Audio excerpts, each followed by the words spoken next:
Why uncouple? Oh, I think it's become such a popular addition to most floor tiling in this day and age. Notwithstanding the fact that I think in the early days it was about, heating systems, for example. I think it was obviously popular when heating systems became more popular, and they're going to become more popular as we know throughout the industry with those regs changing and things like that.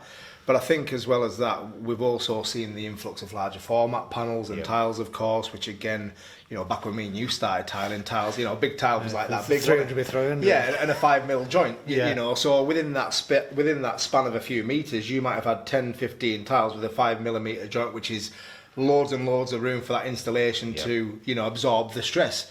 Whereas we might have one tile in that space now with a 3mm joint. And I think the thing that a lot of people forget is that it works both ways. So uncoupling should be about relieving lateral tension from the background to the tile, but sometimes also lateral tension from the tile to the background as well, because a lot of tiles and adhesive systems do put a lot of surface tension down onto the screeds. Not only that, you've also got solar gain tensions. That's really good. Do you know what? You're absolutely right. And I was thinking about this only the other day.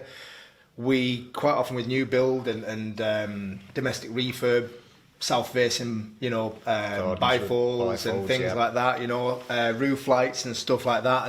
And even though that floor might not have underfloor heating, you might find a certain section of that floor is actually being heated, significantly.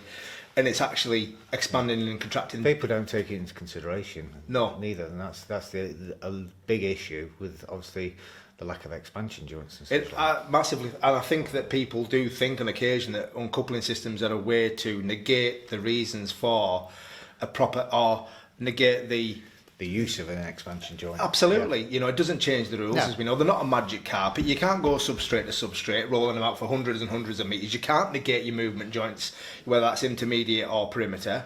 The laws of tiling don't change, whether you put an uncoupling membrane in there or not. But they do aid the performance and reduce that tension. Yeah, obviously with the expansion joints, what a lot of people make the mistake of is they'll sit the expansion joints on top of the mat thinking it's going to do the job. Exactly. Rather than cutting the mat out. Yeah. It just baffles me what people's thought process is when they're doing it. It's quite simple, just splice the mat. It's not even difficult, is it really? Just cut the mat where you want to put the membrane. The 6mm minimum. The joint. And away you go. Yeah.